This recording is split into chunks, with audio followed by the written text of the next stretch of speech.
Bailey, can we get a roll call? Commissioner Lorge, Commissioner Husnick, Here. Commissioner Huntosh, Here. Mayor Winnick, Here. Commissioner Roberts, Commissioner Finneman, Here. and Commissioner Archer. Here. All right, I'll ask everybody to rise for Pledge of Allegiance. I pledge allegiance to the flag of the United States of America and to the republic for which it stands, one nation, under God, indivisible, with liberty and justice for all.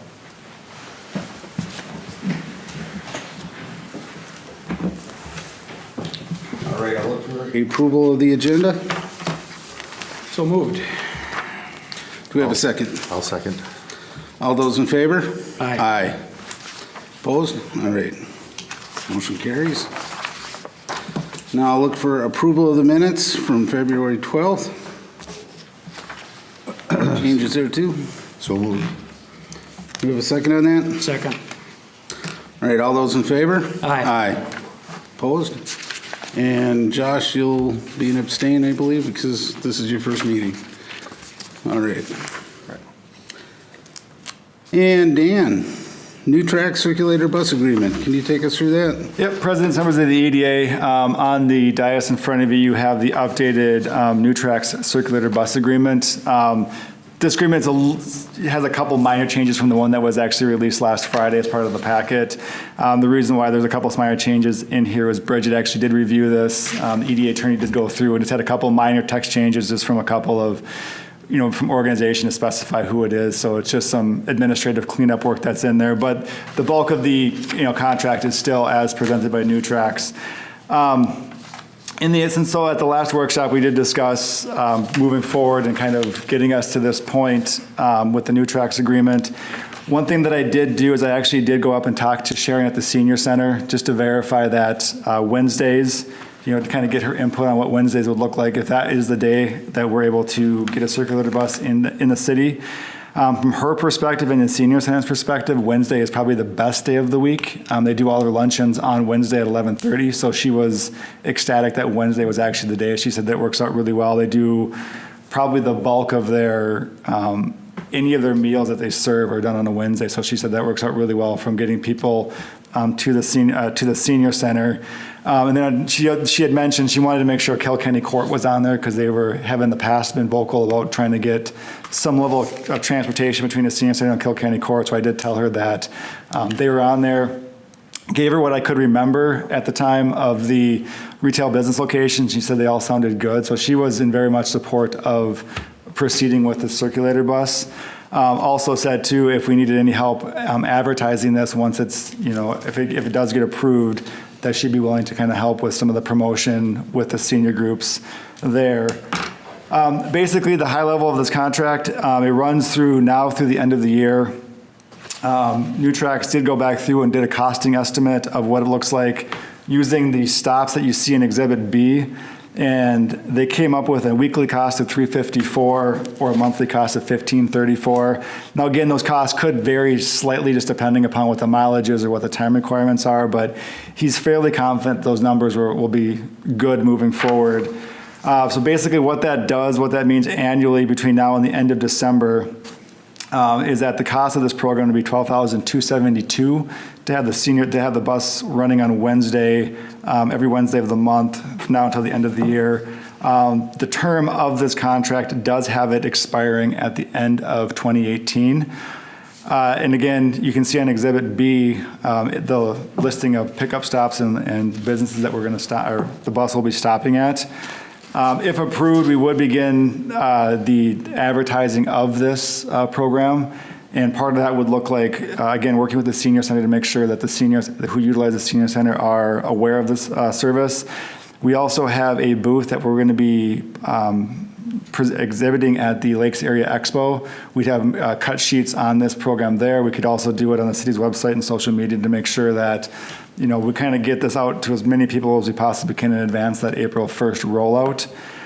One thing with the cost of this program, that cost is before any If there is any other businesses that wish to partner or donate to that, that would reduce that $12,272. So that cost would be the cost to run it for the remainder of, from April 1st through December 31st would be at $12,272. But if donations come in, that'd be taken off that $12,000. At this point, I'd be happy to answer any questions you have regarding the agreement or any changes you want to see made or any questions. Go ahead, Judy. So who would approach these businesses and ask them for a contribution towards this program? We did not at that point identify who would actually go out and do that. This was at this point, these were the businesses that were listed here were basically just the stops that were kind of identified as potential stops. I believe at the meeting, the Nutrax kind of indicated that they were, They would go? they were going to go out and promote this, not us, or to develop it a little bit, is my take of our last meeting anyway. Yeah, I mean, I think Nutrax is very flexible in terms of helping us out to make sure that we're adjusting this as we go, because they kind of realize this is a pilot program here, that this is not coming into an established route, that we may need to make some adjustments to stops, to pick up locations. So they do maintain that flexibility in this current agreement. We're not just locked into this. This is just kind of the first draft of. Well, and yeah, as far as, getting businesses to participate, it'd be really nice, but I think they're all going to be a little skeptical to start with. I think if we get a little bit of history beyond that, then I think we could, if we decide to continue this program on, actually give them some data back. I think the stops that you have programmed in are nice, but also I think we should at least send a letter, or somebody should reach out to those businesses that are scheduled to have a stop, to inform them that we're planning on this and, just get their okay on it ahead of time. Okay. Any other questions? I just continue to have my thought about the we part of it, be that city council and or the EDA. So I'm thinking, in my mind, this is a council proposition and not an EDA one. Again, for the reasons I've stated before, just as much as we can find economic development money, I'd rather it's very focused on that sort of thing. This is more of a social good. So I'm no disagreement with the idea or the modeling of it for a period of time. I'm just still pushing for the city council to take it over.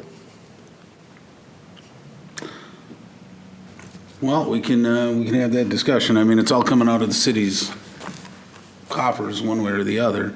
Well So- understood, but there's still an allocation to the EDA, and so that's the preservation I'm after. Yeah. No, that's fine. I think we can bring that forward. I guess it would be, it would slow things down if we want to hold off. I mean, if we want to get this rolling, we should do it and then figure out, which bucket the money's coming out of. I mean, what's EDA funding at the moment? We got a balance from last year. And there was there was that extra $50,000 that was allocated to the budget this year, and this could be taken out of that. And then, to Commissioner Finneman's point, I mean, you could bring it forward to the council to see if they want to retroactively make the adjustment. I think there is a little bit of need, according to Nutrax. They want to try to get this rolled out as quickly as possible, just so they can start tracking and get it out there before the summer and start doing some of that data collection, since it is a pilot program. But they were confident that if approved tonight, they would still be able to make that April 1st kind of roll out as the first month where they'd have the service offered here in Forest Lake. But the EDA could recommend approval by the city council for this effort, have our point of view at least in there. And I don't know, it just seems to me things can happen faster rather than slower if we want them to. Happen faster or slower, right? Faster rather than slower if we want them to. It still would be the end of the month. I mean, it's not on tonight's council agenda, so it would take it to the end of the month. I say my recommendation, if we want to go ahead with this, to approve it with a recommendation of either 100% from the council, 50% EDA, 50% council. I mean, we can forward a recommendation to the council for discussion anyway. Yeah, well, if that'll get a good hearing and if we can give our full opinion to that being what we want to see happen, that it moves to the council, then I have no trouble saying yay to the idea. Mm-hmm. Well, I guess I'm open to a motion to, approve it or approve it with whatever contingencies that EDA feels necessary for it. Well, challenge my wording on this if you want, because I'm not sure of it. But I would propose that the EDA accept this contract or proposition with the understanding that the city council adopt the costs. So you want the city council to take 100% of that? Sounds good to me. And that's fine, that recommendation. The council has zero for its own budget expense, beyond its expenses. I mean, it has to come out of city funding somewhere, parks or EDA or, general fund is, I guess we have enough surplus in the general fund to, Yeah, I mean, you need to find out the budget item in the city council budget where that would need to come out of. And if you're going to kick it to city council for payment, you probably would recommend at that point changing over the signature to the city council at that point versus the EDA. The one caveat with that is that the next council meeting will be the 26th. I'd have to reach out to Nutrax just to make sure that it doesn't leave a lot of time between the 26th for an approval and an April 1st rollout for a lot of the promotions. And again, this is kind of one of those things where unless there's ink on the paper, I mean, stuff can change. I don't want to start promoting something that doesn't come to fruition at the council level, or vice versa. So I want to make sure that I agree. before we do a hard rollout of this, that we actually have an agreement that's inked and approved on with Nutrax. So, because I think this is one of those things where there's been a lot of history of it's been discussed, but nothing's ever actually come Right. forward out of these. I guess, Sam, you're on the council, so what would you like to see? I thought, I kind of thought that the EDA would be taking care of this. That was kind of my understanding of the thing. Yeah, I mean, we did have a big increase in the budget this Yeah, year. and that's what I would do with it and so that we can get this thing rolling. I mean, if I had my druthers, I'd not go with Mark's motion because of that. Okay. Oh, well, Mark's got a motion. Let's first, do we have a second for that one? I'll second it. Okay, second for discussion then? Now we've got discussion. All right. Yeah, but So, yeah. when we discussed this before, I mean, the whole idea I thought was going to be pretty much through the EDA with our extra budgeting and the idea with the council, it would take another month or so to get this thing launched, So Yeah, that, and I think, the 50/50 would be a potential, but I do believe we got plenty of funding in the EDA this year to do this and not limit us to anything else. And, hopefully we do have enough programs and enough remodeling to, task our budget this year. But Yeah. I think by the end of the year, we'll probably still have a surplus in the EDA. So I agree with you, Sam.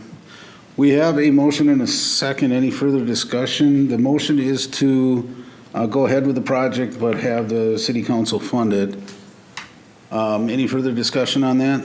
Well, I guess I just have a question about how that all fits into the EDA.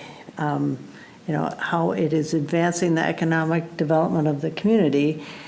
And not that I disagree with it necessarily, I'm just not sure how it even Right. got here initially. Well, I would suggest that, we are the EDA, but we're also we took over for housing, HRA, when it was rolled into EDA. Part of the economic development is, having building on the businesses that are here, helping those as well as looking at new businesses.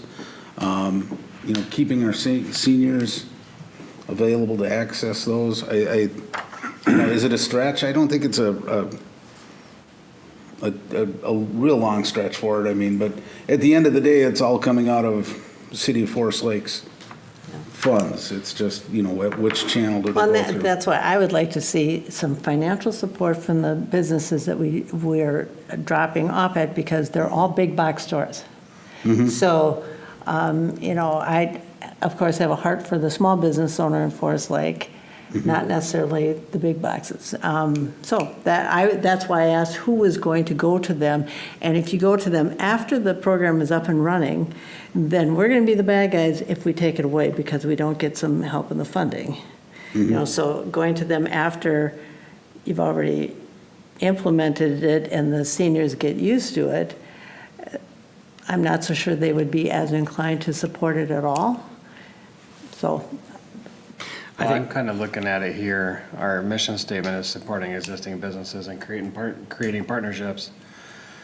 So I kind of think the onus kind of falls on some of us to go out there, I mean, and support and talk about it and tell the story of why we're doing this. Yeah. But I also agree with you with supporting the small business.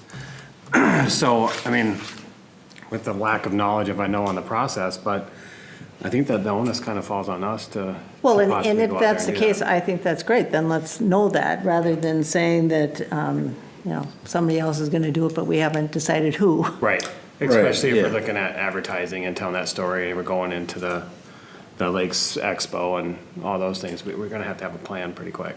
Well, and we are doing a town square stop downtown. You know, if there's other logical places that we should be stopping, definitely need to look at that as well. And,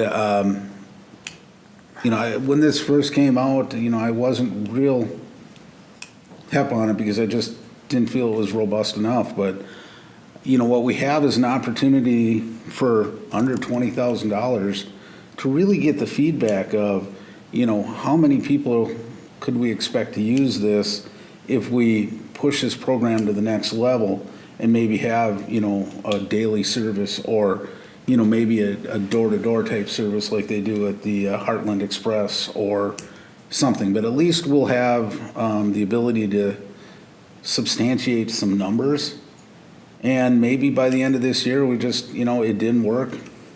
We gave it a good try, but it just isn't there. I mean, technology is evolving, the Ubers and the Lyfts and everything else that are out there as well. So I think it's an investment to, you know, to get the data back to see where those needs are and if we are really have the ability to fill that need.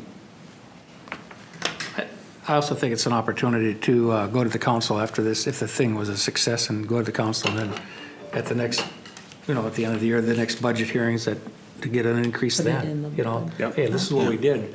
We proved it, you know what I mean? And I'm just worried about the timeline, and as far as going to these folks and asking them for some help on this thing, boy, if we tried to do that before this was actually implemented, that would take a couple months alone just to get that done. And then there's no guarantee that it would happen. And so I think we have to, you know, if we're going to do this, we need to budget it for the whole amount. You know, and if we do get some money back, great. But I wouldn't count on it. I'll assume then if it goes down this path, you know, the idea that costs might shift to another pocket, seems to me that we're deciding to do this for a year on the EDA's budget if we go that route. And that we have the unknown of having somebody else help us in future years, unknown. That's right. Yeah. Yep. There's I'm in quite agreement on a that. few unknowns. There really are. All right, so we still have a motion on the table that was to approve this with the council doing the funding. And so we either have to approve that, let that one die, and get a remotion here. So if there's no further It would discussion. at least let us see how we stand here if we just followed through on that motion. Right, and do you want to, did I reiterate it correctly for you, or did you want to? City council, another pocket funding, I'm reworking the words again. But EDA, you know, gives an opinion to approve this kind of project, and we would request that the city council fund it. I think it's proper that we initiate the proposition with the understanding that the city council fund it. Just want to see that travel all the way through, just so defense goes the whole distance. All right.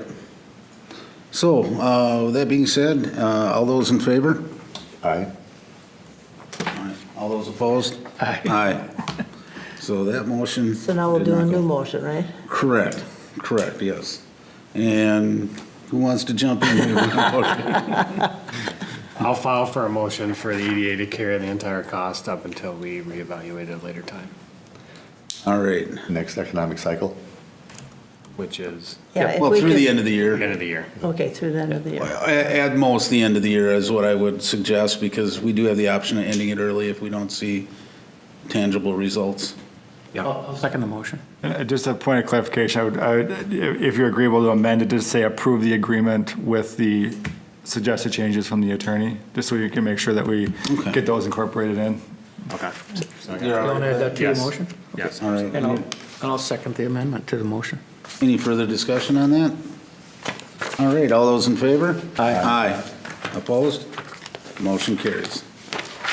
I will let Sharon Okay, know. so now, can I just ask when, that we get this put on the agenda like in October to start reviewing it, so we're not at the last minute Yep. again saying Well, we as have we to. review our budget, I think we'll. Well, but I want to, we're not part of your budget review, or as far as when we review the EDA budget. When we review the EDA Well, budget. that's not, September, actually. Should be beginning of fourth quarter, September, I Yeah. think. And I'll talk to Nutrax too. There'll be communications back and forth. I'm going to ask them to see if I can't get monthly number updates and to try to keep that communication line going back and forth. So we're not just at the end of the year all of a sudden slammed with 6 months worth of data. We're kind of get that as we go. So if we need to adjust schedule or adjust promotion or whatever we can do, we can try to help keep. And I did have a couple of conversations with this, with Sharon at the senior center as well, and it's too late to get it in their April newsletter, but they're gonna be promoting it through there and at the senior center as well, so I think we'll be able to get the word out pretty good. I think word will travel quickly because there was a lot of, when I talked to Sharon about it, she said, "Are you seriously considering it?" And I said, "Well, it's on the table." And there was a lot of support back there. So I think there'll be a lot of communications happening out of the senior center on this. So Now, can I ask one question, just, and I may have missed all the previous conversations, but is there any risk to the city for taking this on if there's an accident or anything like that? I mean, I'm sure we're indemnified. yep, that was all verified in the contract agreement. So it's all in their insurance. We're indemnified. That's what. We're just on there Yep, because of yep. the contractual. Yep. Okay. Absolutely. All right, Dan, do you want to update us on the signage? Yeah, the City Center sign update. So as the last EDA meeting, the EDA recommended going or approved the sign with Davco with the backlighting. And there was a mistake on my part when I actually presented the amounts to the EDA. When I looked at it, the bid said $2,500 for front lighting and then $28 for backlighting. I didn't realize that those were not independent. You had to have those both together. So when I went to submit the contract back to Davco for approval, I was about ready to turn it in, and all of a sudden it was you had to do one or the other. So I told them, I said, you have the sign approved. I just want to hold off and get confirmation from the EDA that we're okay with spending the additional $2,500 to do the backlighting. If not, we can just do the front lighting. It was my mistake. It was the way the quote was worded. It was the quote I presented last time was $10,300 for the sign with the backlighting. The actual amount should have been $12,800 because that includes. And the reason for the difference is that the backlighting is integrated into the sign itself. The front lighting has two spotlights that shine on it, but the front lighting is inclusive of all the wiring on the building. So that's what the difference was. The quote was just it wasn't laid out very clear, and it came in at the last minute. So, I caught it before I submitted it. So I just wanted to verify that that's still the route that EDA wishes to go with the additional expense, or do we want to, evaluate lighting at a different point?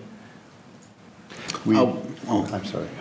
I guess I was just going to ask, so one other thing was the thickness of the letters made a difference on the, They do, and that, right. I can pull that up. I believe the thickness of the letters was somewhere in the ballpark of $1,000 difference. And again, I apologize. This was my, when I was looking at the quotes, and we had them explain to me too. The person explained to me didn't mention that. It was all of a sudden I just caught the last minute. I was like, wait a minute, I got to make sure I get this right. So I'll find out what the quote difference here. Just one when you're second. talking about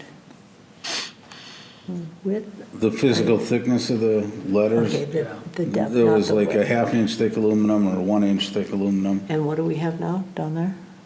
I'm not sure. I think it's 1 inch, but I'm not sure. Yeah, I think the fire is 1 inch. Yeah, that's 1 inch.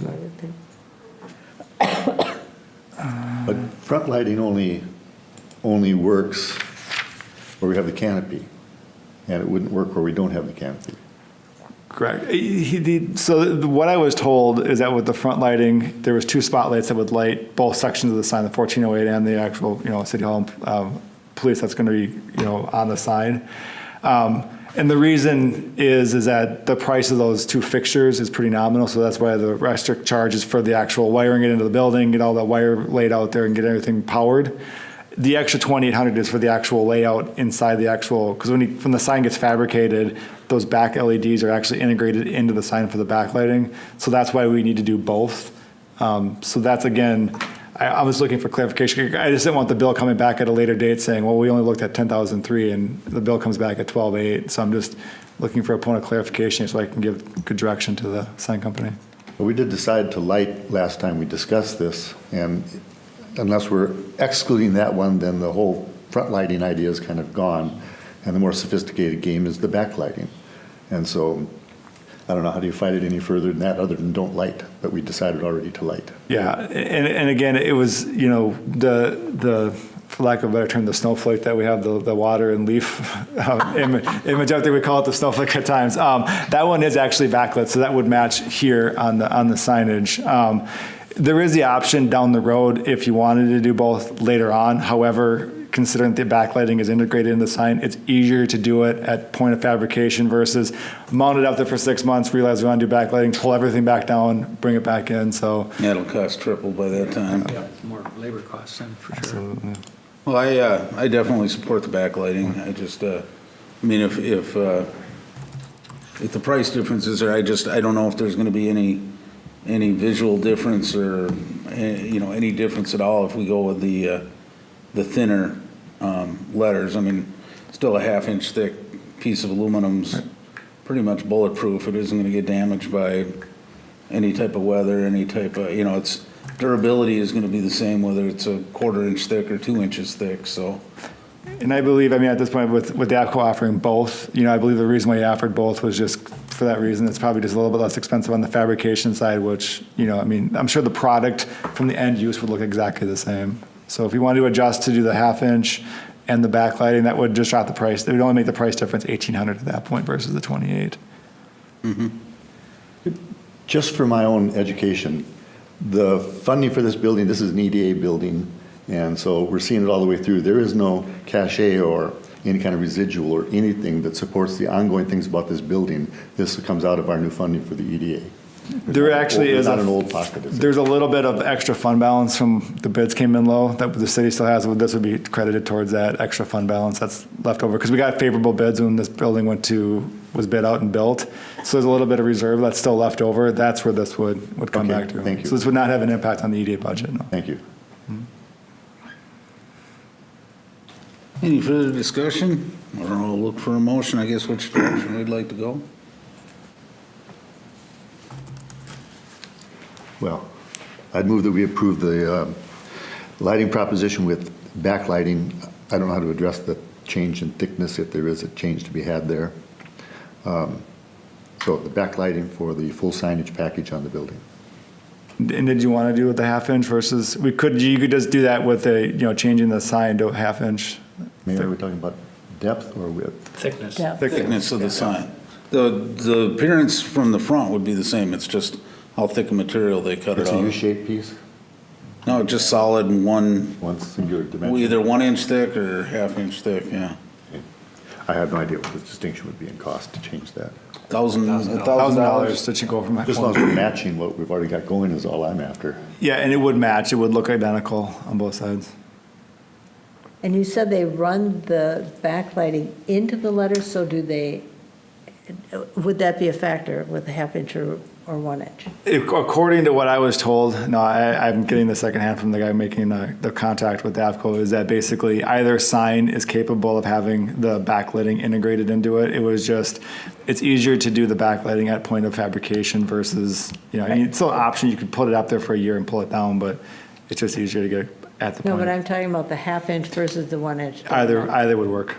And what's up there now, 1/2 inch or? I believe it's 1 inch, that's why we got the bid for 1 inch, but we went with a different sign manufacturer for the other one, and this was a local guy that said he could, and we've seen it would match, so what he's building will match perfectly to what's up there currently. So I guess my motion was to accept this agreement with the backlighting proposition. With the 1 inch? I wish I could feel how that differs, I don't know. I personally don't think that there's gonna be visually any difference. Well, Ryan, you're an engineer, you can. I was looking at a computer screen too fast.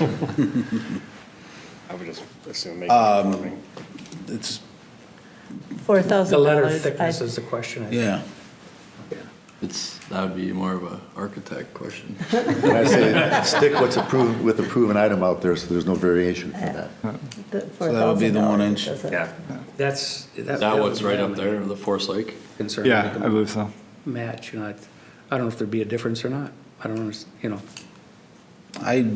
I personally don't think there'll be a difference, but, maybe not. whichever, if everybody's more comfortable, the 1 inch, and, it's gonna be on there for 50 years, hopefully, so $1,000 isn't really going to be a big factor to it anyway. Hopefully it doesn't wear out. So how would that motion sound now?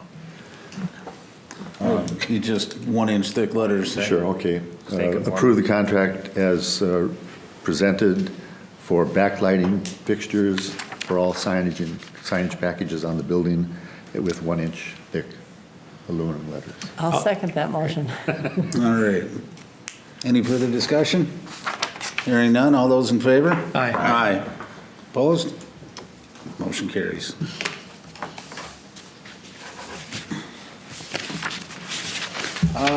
The CDA grant.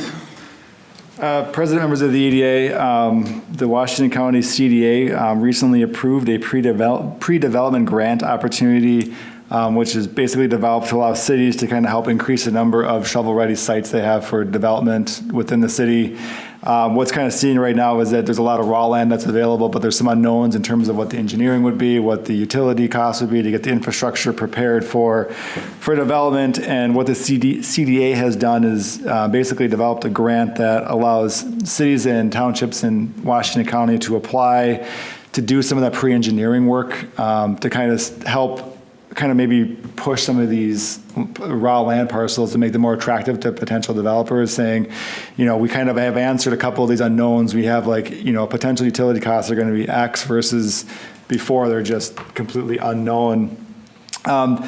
Basically what the grant does, it requires a 20 cents match for every CDA dollar spent up to $10,000 grant total. And if the grant is above $10,000, it requires a 1-to-1 grant match from the city or from the local body that's applying. What staff has done, we've actually gone out and met with a couple of property owners just to kind of see if there's any interest from existing property owners within the city of Forest Lake to kind of pursue this type of work, because we wanted to make sure that we had partners that were willing to kind of allow us to kind of help kind of spur some development on their sites that are for sale. Beth, if you can cut me in. We did actually meet a couple weeks ago with the realtor who was representing the Herrick property down here next to the airport, which will be on your screen in just 1 second. Kind of asked him, this was kind of before this program had been finalized at the Washington County level. So we did. The little blue light is on. Do I have to do something else? Do I? It's right under the. Yep, there we go. Got it.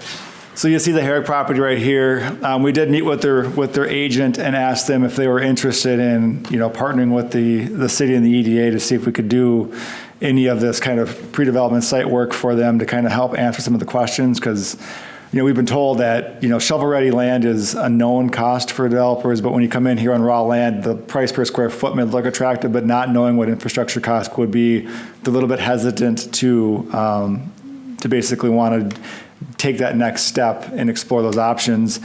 The person representing Herrick did say that they were agreeable to, kind of seeing what we could offer them, in terms of doing some grant work. So what we kind of looked at is, that's the property here, but that being said, we also have the property that would be just adjacent here and these other two properties here.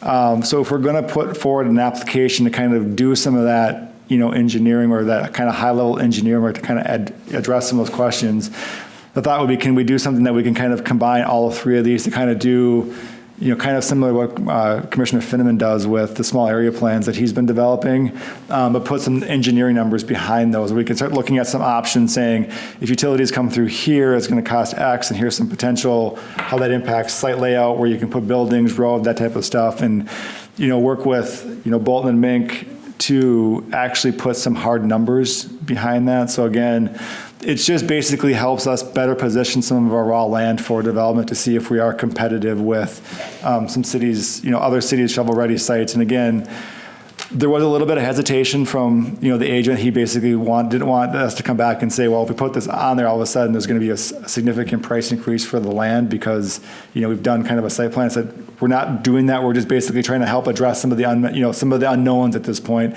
That's all we're doing, and we want to make sure that whatever grant application goes forward matches what they're looking for. We don't want to kind of force something down upon them that says, this is way out of the range of what they're thinking. So basically what the ask is tonight is A, to see if there is any interest in pursuing a grant application with the Washington County CDA to kind of do some of that next level work here to see if we could actually have some of these. So if a developer does come into town and say, where do you have any, do you have any potential willing sellers and what are some of the, engineering costs, we would have a study that we could put on the table and say, here's, 40 acres and here's what the infrastructure cost would be to be that. Here's a couple of potential site layouts for those plans.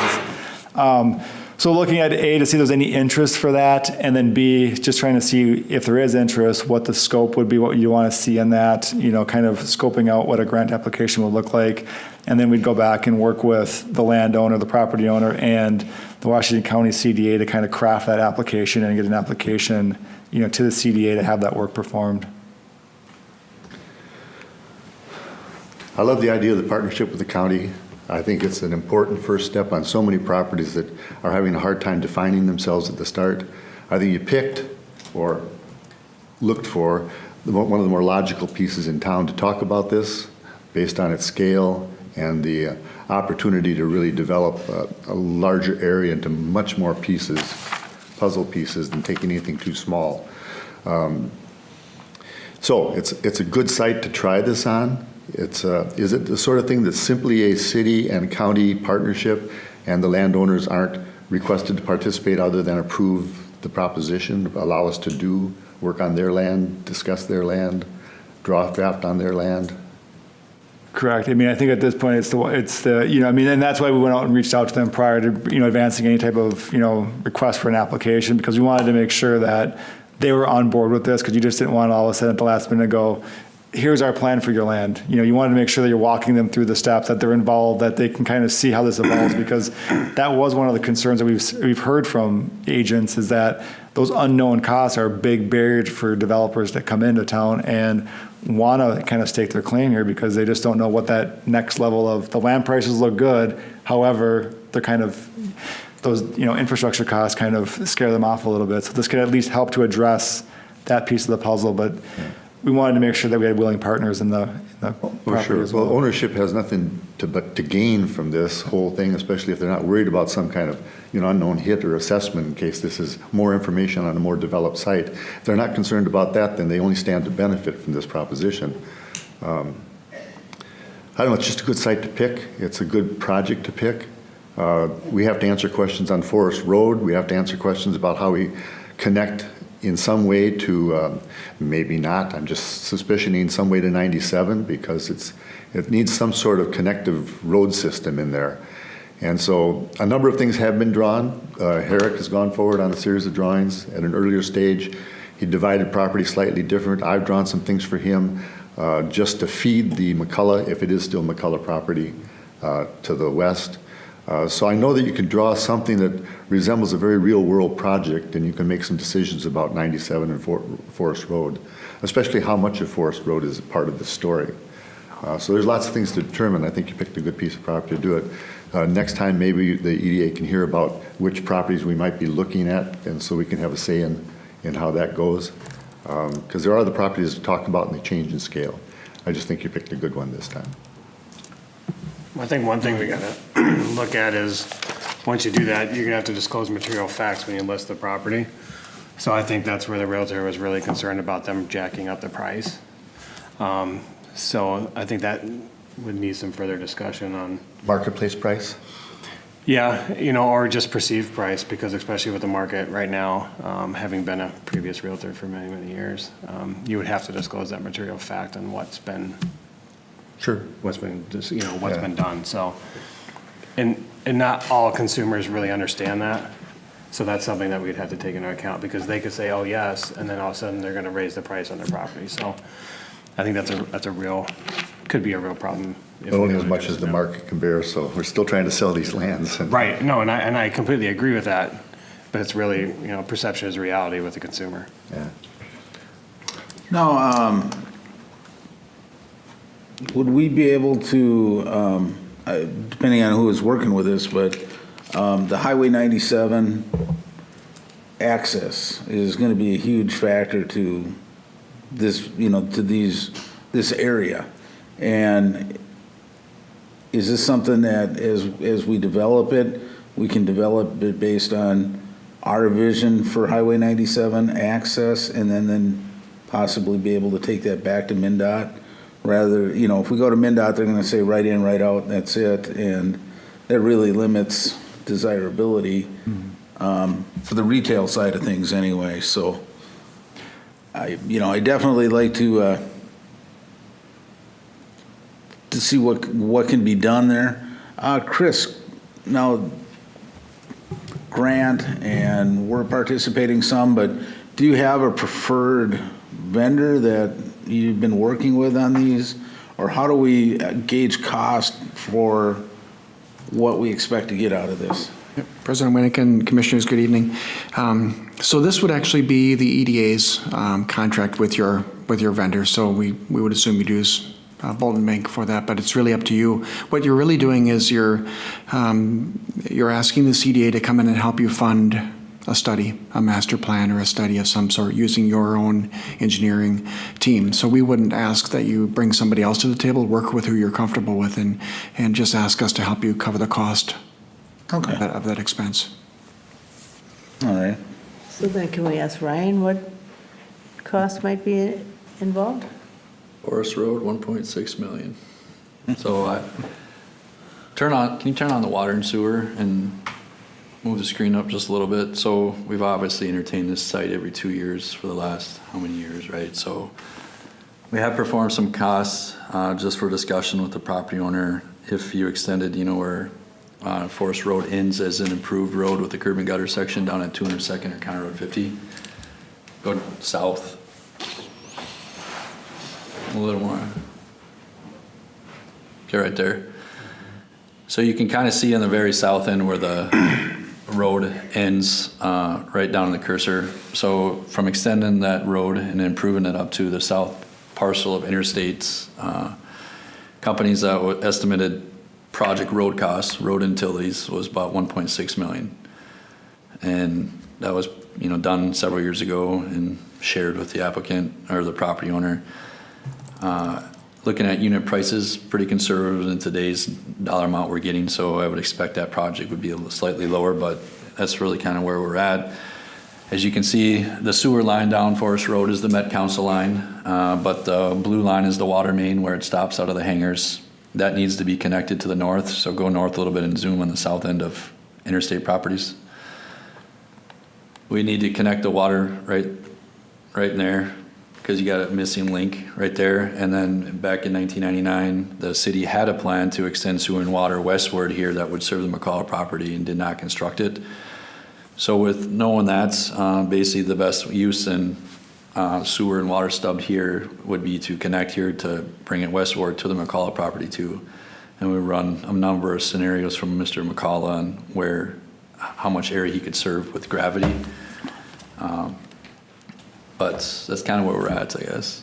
So currently right now under Rice Creek Watershed District 2, Interstate Companies has an application in, as you can see where the really thicker green stuff just kind of all of a sudden stops. Well, there's a drainage and flowage easement there that's kind of been built in and filled in, which has kind of impeded some of the flow, which they're currently working to resolve. So it's a lot of history on this site already, but I don't know where they're at with wetland delineations. That's certainly be a major component to this property and current buffer rules requirements there. So without having an updated wetland delineation, you probably don't know where your buildable land is right now. So that's certainly one question mark the property owner probably has. And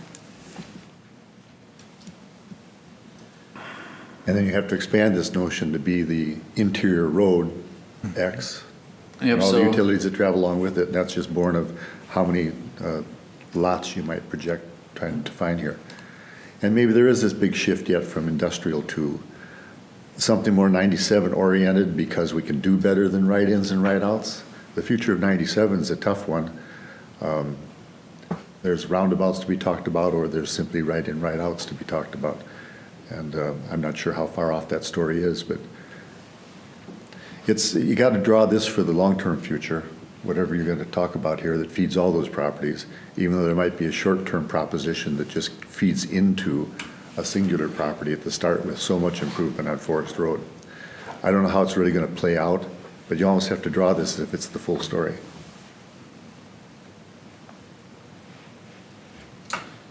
Well, I think, I think it's more than just looking at a sewer and water. It's looking at, road layouts, retail versus industrial or, combinations thereof. And really just, what is the maximum that we can envision for these properties to, to be able to present that to some developers that, are willing to come forward. Wetland delineations, things like that are perfect to get this a lot closer to shovel ready. Working with the two homeowners there, I mean, if they're willing participants, which it definitely sounds like they are as well, that just getting that extra frontage and bringing it all the way over, being able to bring over whatever we do all the way to the airport property, not only opens up that, 5 or 7 acres there, but the acreage behind it as well. So, it's taking that initial whatever 40 acre or 30 acre piece and making that 40 acres combined a lot more valuable, and, getting a road over to Forest Road as well, just being able to put some roads in there logically instead of, the little twists and turns and, get the pockets of development. I think doing something like this really, is what, we should be working with these property owners to do, will help you get this along. I mean, the tax value we see out of that land is really minimal compared to what we would see out of it if it had several buildings and retail on there as well. I agree that looking at everything to the city-owned airport edge makes all the sense in the world, It's there, those 1, 2, 3 major owners, and then the single-family housing and whoever owns this corner piece up here. You almost have to look at it all. So the engineering or the concept plan and the costs associated with the concept plan, I would think should cover that total area. Well, and we've got this, if you scroll down a little bit, there's a triangle that's part of the airport property now, but it isn't within the airport boundary. I don't know how many acres that particular piece is, but that's definitely something that we should try and incorporate in with it. I agree. So how do we initiate Do something we like need this? a motion on this, or do you No, just want to? I just think some direction would be like, are you looking, I mean, I can work with Ryan to kind of see what, if we had like a bill 2, like if we had up to, we want to spend 5,000, 10,000, to whatever that number is, we can kind of see what are the options that we have for this amount, and then bring those back as kind of a first step, and kind of taking the conversation of, let's try to expand it out as much as we can, incorporate all of those different parcels, make sure. I mean, we have had conversation with a couple other property owners down there, and they've been, again, there has been a lot of resistance to it. They're basically more kind of, as we're kind of going forward with it, we just want to make sure that, again, we're not forcing something down a property owner's throat that they have no interest in. So, I guess that'd be the first step to make sure, everybody's on board with the kind of the potential plan. Getting a target, that we have, like, so we can say our grant should be no more than $10,000. Will at least give us a number that we can start saying, for $10,000 we can do X, Y, and Z. Is this what we want to do, or do we want to do something different? So I guess what I would propose is that we just get a little bit more clarification of, what the finished package, what are we gonna, expect out of that? Is it gonna be some wetland delineation, some roads? I mean, water and sewer is pretty straightforward, that's gonna go where it is, but I think the direction is gonna have to also be that, what do we wanna see there? I mean, if we're gonna give Ryan or Bolton and Mink, something to accomplish, do we wanna see more retail, more industrial? What do we want to see there? I mean, personally, I'd like to see, retail on the 97 frontage. You know, we're probably gonna have to have a package road, something there, and then tie into some larger, you know, 2 to 5 acre type areas for industrial, but I don't want to just see tip-up panels along, you know, 97 for, you know, rental warehouses or something. I'd rather see that focused on some retail, taking advantage of that, keeping in mind that 97 is probably going to be 4-lane at some time. But part of that's going to be, you know, how do we vision, you know, traffic management on there, you know, that type of thing. If we can get that focus done for a reasonable price and, you know, give that to the property owners to help market their property, that's more where I'd like to see this go. I guess what if we develop this with a couple of different tiered options? We can say for $5,000 you get X, for 10. I mean, again, I think that's going to be kind of the critical point where, you know, we can spend probably as much as we want to develop whatever we want, but there's going to be some limit in cost. So maybe I'll work with Ryan to kind of see what is, you know, $10,000 value worth of engineering in terms of a concept plan, and then you can kind of add or detract from that just based on what that looks like and what you guys are kind of envisioning for that site. The Herrick wetland delineation, I'm trying to remember how old it was, but it went through a couple iterations, and he was getting ready to do another wetland delineation during a more dry season. And he was going to go on that path. But can we, when you're doing a conceptual proposition, and you're not trying to tie anybody to plating or anything else, is it believable that we could use that delineation? Yeah, turn on the wetland layer, please. Well, and we're kind of going more towards wetland banking too, aren't we? Hopefully. But if your site does allow you to take care of these things, then that's the cheapest route to finish the story. And so that kind of gives you an estimate. Yeah. From the National Wetland Inventory that, you know, somebody sat in an office somewhere in the U.S. and delineated that. That's how that was created. Yeah.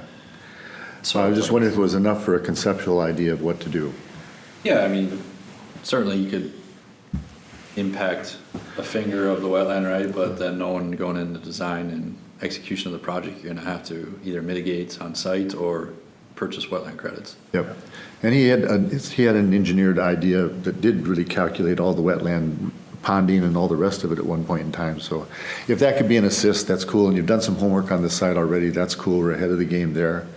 And I don't think a concept plan takes too long to come up with, as long as we can have a conversation about how intense or how commercial the 97 frontage is versus how industrial the interior pieces are. And at what point do we draw that line? That is relative to drawing that basic concept site plan and then discussing it. So if it could come back to us and we could have a, you know, preliminary concept sketch and then work from there, we'd have a chance to kind of throw all of our input into it. So it's a couple phases. Makes sense. Dan, is that enough for you to move Yeah, that's forward enough. on? Yeah, well, I'll get something, you know, teed up here. All right. Do we have to end at 6:30 or? I don't think we have an official. I mean, it's, I didn't know if there was, I didn't know because of the next meeting if, I couldn't remember, so. Business retention visits? Does anybody have? I don't, I've not, just haven't had time yet, so. When I work with different sites, I consider that part of my business retention proposition. So I've gone beyond the 5, and I've talked to, I think Jenny is taking a campaign forward, and she's intent on really getting the information of open for business and a variety of other things out to a variety of businesses. She does her own campaign in the real estate world. And so I think she's going to make some real positive moves forward. And I'll just try and keep working on pieces of property that have owners talking about it. Dan, did you get the pictures I sent you earlier today or not? Or? I don't recall seeing. Oh, not a big deal.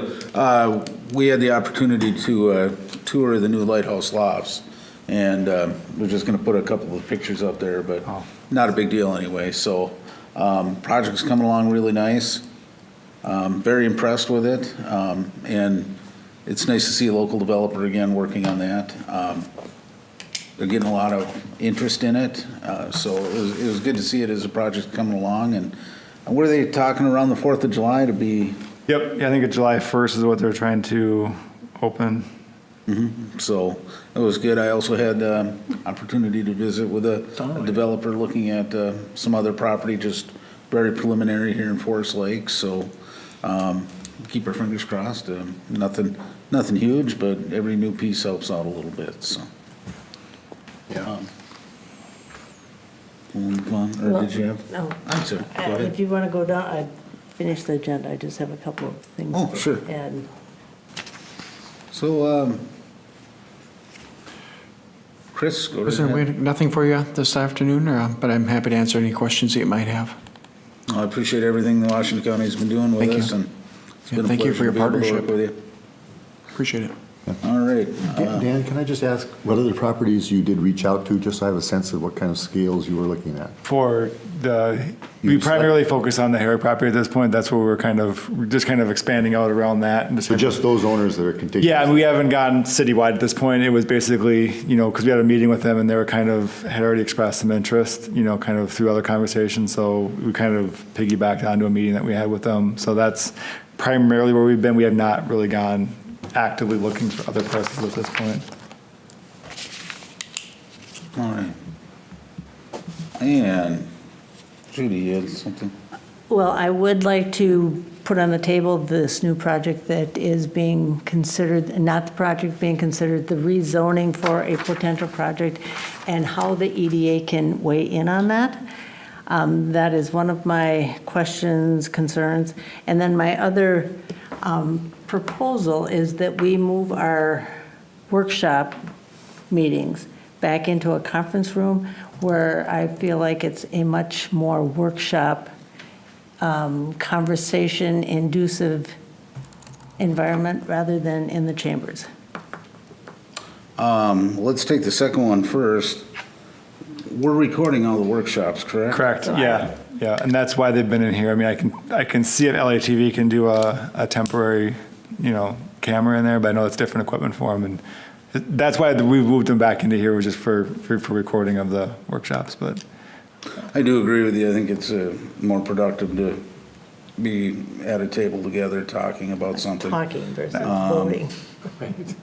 I don't know if we want to consider just audio recording for archive, since there is no votes. Right.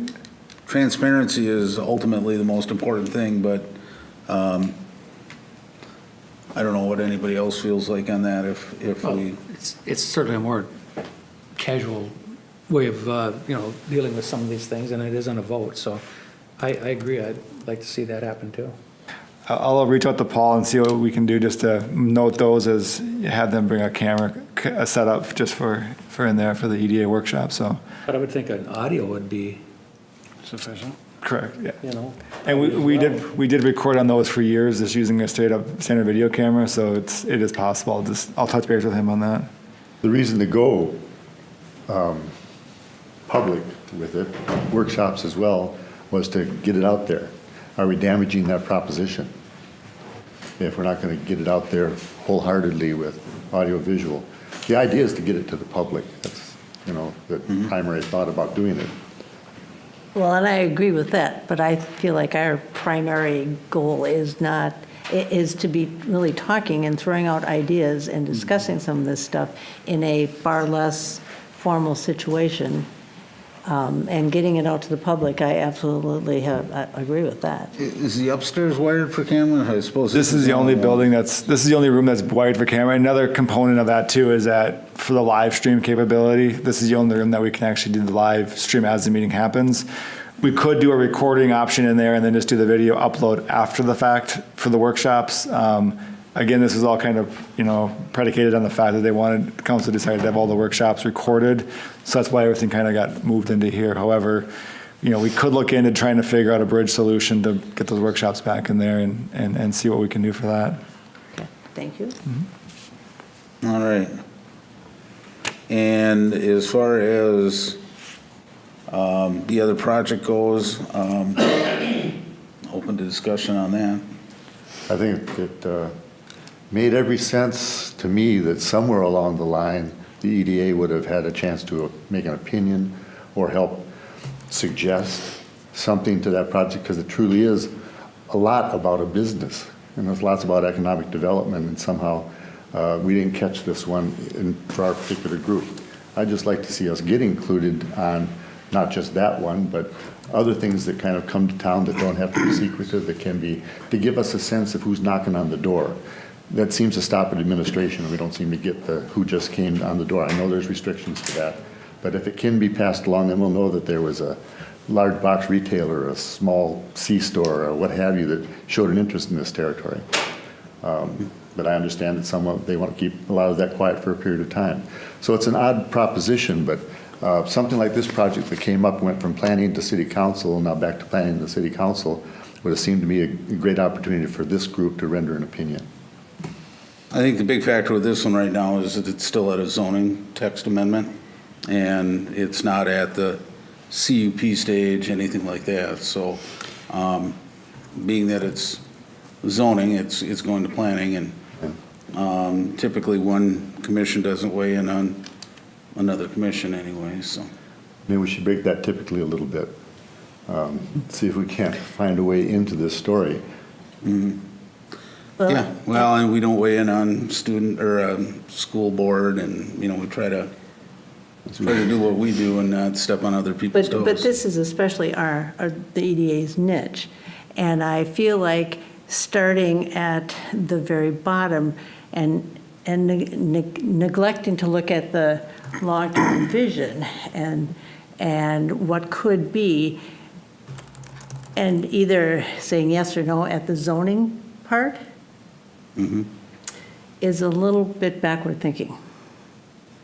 And I know that piece has to fit in, but looking at the future and what's best for our city, what is our vision for the city, what's our vision for that end of town, what do we have an opportunity to put forth like on the map with a facility like this versus, okay, the zoning is going to make it or break it.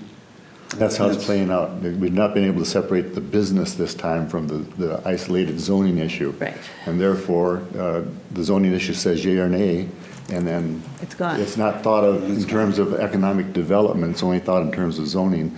And that's supposedly our niche, the business side of the game. Well, I think just by letting us talk about it and come up with our ideas and our, just bringing forth discussion, I don't think it could hurt any, so, I mean, I agree with you, we should have talked about it through the EDA, just for the simple fact that we have a lot of years of experience in here. And I think we can all gain something from having that conversation, so. And maybe it is only an unofficial recommendation, but it should carry some weight, then go to zoning, and then come up to city council, and that'd be cool. This is an anomaly in some ways. This is a unique proposition where you can't separate the two. Yeah, every one I think is unique as they come through, especially, the private businesses that, are worried about competition, are worried about, getting that space ahead of, somebody else. So for the most part, I think it's really difficult until that developer actually comes in to ask for a permit to really talk a lot about most of these. Yeah, it'd be nice to bring everyone up and say, here's this, looking for this, looking for that. But I know with the projects we've been working on, they all pretty much, want privacy until they're, till they make their selection of Forest Lake. Sometimes we don't even know who they are when we're working with Deed on it. I do think you break free of the privacy issue by the time you get to a board such as the EDA. You're already past that point, and it just makes so much sense. We're talking about working with the county on something. We talked about the seniors' mobility. It came here first, Did it have to? No, somebody decided this is a good place to start it all. Well, the EDA is a good place to start lots of things. And as soon as it can get past the privacy point of view and it becomes public enough to be on part of a city board, then I think you could talk about this and that we should be part of that story. And I think, from a staff perspective, we try to do that as best we can. I mean, we get a lot of calls from developers wanting to put X, Y, or Z or asking those initial questions, but you said you have to weigh out if something's actually going to get legs, as we like to say, where it actually starts to become an actual application. At the point where we can actually go public with some of this stuff, because I mean, you may get somebody kind of kicking a tire at first, and it's like you got to make that decision. Are they just here kind of investigating 15 different sites, and we're just in the mix, or I mean, so there's a lot of I guess there's a lot of calls that you get that don't ever materialize into anything that goes beyond just kind of a initial, what do you have? Thank you very much. We're going on to the next. Well, I hear you. It's so easy to talk to a developer about coming in informally to an EDA and getting a sense of where they stand, at least on the business side of life. And I know that probably loads city management a bit more in terms of having to decipher what's just a knock on the door and what's a real interested party. But when they're a real interested party, they have to come forward with something. Right, and I think where we look at it, a lot of times they'll come in, they ask us not to talk about anything, just again, for that privacy sake, for that, we don't want competition on it, so we have to respect that, so it's always kind of like that, when can you daylight stuff to a board, because when you make something like a statement here, it is a public statement, and you want to make sure that you're not going to come back in on the next day and all of a sudden have, two developers call you up saying, why'd you daylight that the next day? So, I mean, there is conversations that do happen, that we try to get that information brought forward as much as we can. Well, all that being said, it made the papers before we knew anything about it. So it was pretty far, this particular one was pretty far along. And I just want to remind all of us that years ago when we did the BR&E study, when we started really honing in on the EDA, we really wanted to embrace how can we make some of these projects happen versus how many nitpicky things can we run into to push them away? And we were making real strides as far as that perception of Forest Lake being a city that approaches it by, we think it's a great project for the future of our city. How can we help you make it happen? So I just want to remind us. What if we circled around this idea that, maybe if we are discussing the businesses coming to town, maybe a workshop, an informal workshop setting, maybe non-public.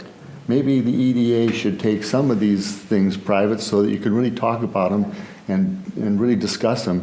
So maybe when the city council said all the workshops should be made public, maybe there's just this moment to think about where the EDA on a workshop level, on an informal proposition, could be kept more private. There's an issue with data, open meeting law violations. There's only a certain set criteria that you can actually close a public meeting, so you could have that type of discussion.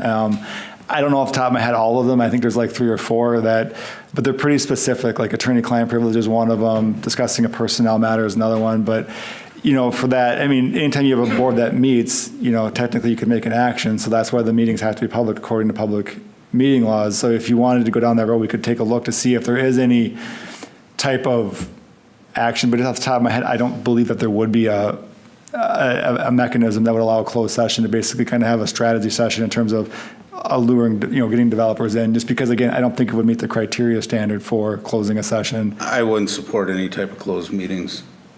Yeah, I think they need to, we need the transparency. If they're not recorded, I can understand that, they're videotaped, but they need to be open to the public. At a minimum, you would need at least people who are interested in, seeing how that topic gets discussed, be able to come talk about that topic. I mean, again, there's a certain set of criteria that allows you to close a meeting to the general public, but you have to be, it's pretty specific reasons and criteria that are there. Yeah. All right. Hearing no further discussions, I'll look for a motion to adjourn. So moved. All right. Motion and a second. All those in favor? Aye.